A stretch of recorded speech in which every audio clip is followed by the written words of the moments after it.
ज्योतिषपीठ के संदर्भ में जो वाद इलाहाबाद के उच्च न्यायालय में चल रहा था और जिस पर बहस होकर के 2 या 3 जनवरी को फैसला सुरक्षित कर लिया गया था, उसका फैसला यहाँ के न्यायमूर्तियों ने प्रदान कर दिया है। फैसले में फैसला अपील पर हुआ है और अपील स्वामी वासुदेवानंद जी की ओर से की गई थी, क्योंकि नीचे की अदालत ने स्वामी वासुदेवानंद जी को स्वयं को शंकराचार्य के रूप में उद्घोषित करने, तदनुसार कार्य करने और शंकराचार्य जी के जो चिन्ह हैं छत्र, चमर, सिंहासन आदि, उनको धारण करने से रोक दिया था। इसलिए वो अपील में गए थे। तो उनकी जो अपील थी वो निरस्त कर दी गई एक तरह से, और साथ ही साथ उनके ऊपर जो निषेधाज्ञा लागू की गई थी उसको हाई कोर्ट ने बरकरार रखा है। और वो साथ साथ में हाई कोर्ट ने यह भी कहा है कि 4 शंकराचार्य पीठ हैं देश में,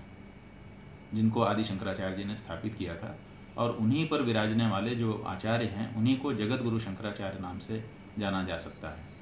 न्यायालय ने यह भी कहा है अपने निर्णय में कि बहुत से लोग अपने आप को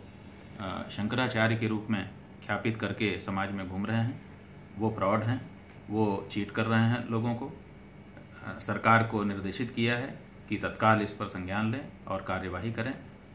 ये एक बहुत अच्छी बात निर्णय की आई है। जहाँ तक प्रश्न है परम पूज्य स्वामी स्वरूपानंद सरस्वती जी महाराज के ज्योतिषपीठ के शंकराचार्य होने के बारे में, तो उन्होंने ये कहा है कि उन्होंने कोई अयोग्यता शंकराचार्य जी महाराज की नहीं बताई है। ये कहा है कि जब इनका अधिष्ठापन हुआ उस समय एक व्यक्ति अपने आप को शंकराचार्य कह रहा था और कोर्ट में जा कर के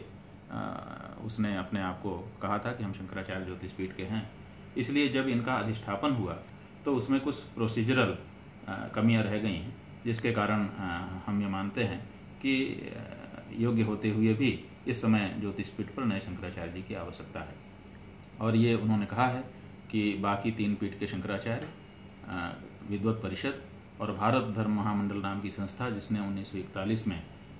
ज्योतिषपीठ जो कि 165 वर्षों से उच्छिन्न था उस पर नया शंकराचार्य बनाया था, जो प्रोसीजर 1941 में ज्योतिषपीठ का शंकराचार्य पुनः उज्जीवित करने के लिए अख्तियार किया गया था, अपनाया गया था, वही प्रोसीजर अपनाते हुए आने वाले 3 महीने